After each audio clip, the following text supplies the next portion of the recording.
Olá, boa tarde. São 4 horas e 23 minutos. Este é o Justiça Agora.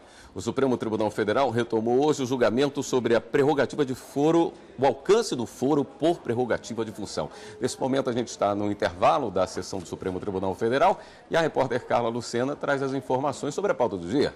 Oi, Carla. Boa tarde.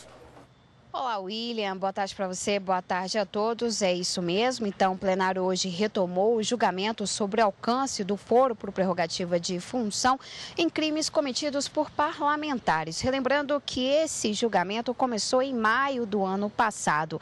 Ainda em 2017, 8 ministros votaram. 6 acompanharam o relator, o ministro Luiz Roberto Barroso, de que o foro vale para crimes cometidos durante o mandato e em razão da função que ocupa o parlamentar. O ministro Alexandre de Moraes divergiu em parte. Para ele, além desses crimes, também deveriam ser incluídos os crimes comuns cometidos desde a diplomação do parlamentar. A sessão de hoje foi retomada com o voto vista do ministro Dias Toffoli. Nessa primeira parte, ele fez um apanhado histórico sobre o foro por prerrogativa de função desde o tempo do Império até a Constituição atual de 1988. Ele falou sobre o avanço da legislação brasileira em relação ao combate à corrupção.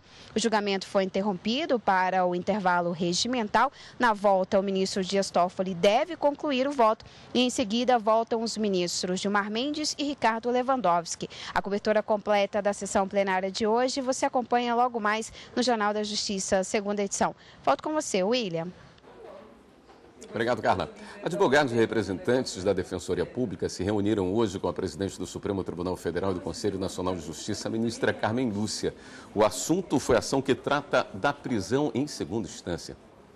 O assunto da reunião foi uma ação que está aqui no Supremo e trata da prisão em segunda instância. O objetivo de advogados e defensores públicos era pedir que as prisões de condenados pela Justiça sejam decretadas apenas depois do trânsito em julgado dos processos. Pautar a ADC, se possível com julgamento da liminar ou do próprio mérito. Ou seja, o Supremo resgatar a vontade que é do Poder Constituinte, o Supremo resgatar o que está escrito na Constituição, em que essa prisão só ocorra após o trânsito julgado e não na segunda instância, tendo em vista esse efeito que gera justamente no sistema penitenciário, mais uma vez atingindo a massa carcerária, os pobres, os mais vulneráveis. São esses, de fato, que são atingidos com essa decisão.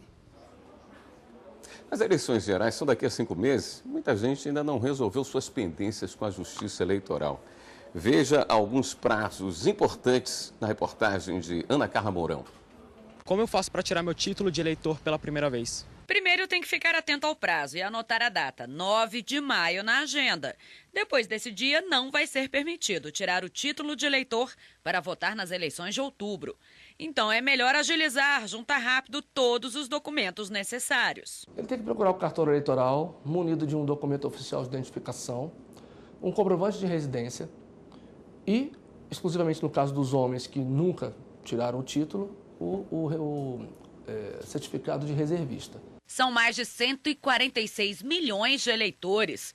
Imagine a quantidade de dúvidas. Como eu tiro a segunda via do meu título de eleitor? Ele pode procurar um cartório eleitoral para obter a via impressa, mas a gente tem recomendado que o eleitor baixe o aplicativo e-título, que substitui não só a segunda via, como até um documento de identificação oficial para fins de votação.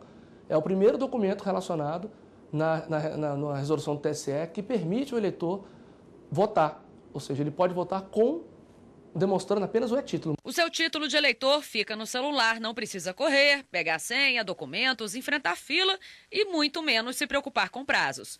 Não para por aqui, o eleitor tem mais uma pergunta. Como eu faço para transferir o meu título de eleitor? É do mesmo jeito que o Davi perguntou lá no começo da reportagem. Você anotou aquela data que eu disse que era importante? Procurar o cartório eleitoral até o dia 9 também, de maio, que é o último dia. Procurar o mais rápido possível o cartório eleitoral, levando um documento oficial de identificação e um comprovante de residência. Pela internet já dá para adiantar transferência de domicílio, alistamento eleitoral e revisão de dados cadastrais. Mas atenção, esse pedido só pode ser feito até o dia 4 de maio. Basta acessar o site da Justiça Eleitoral e buscar por Título Net. Você ainda vai ter que ir a um cartório eleitoral até o dia 9 de maio. Mas com requerimento adiantado, o atendimento fica bem mais rápido. O Justiça Agora fica por aqui. A gente se encontra logo mais no Jornal da Justiça, segunda edição. Até lá.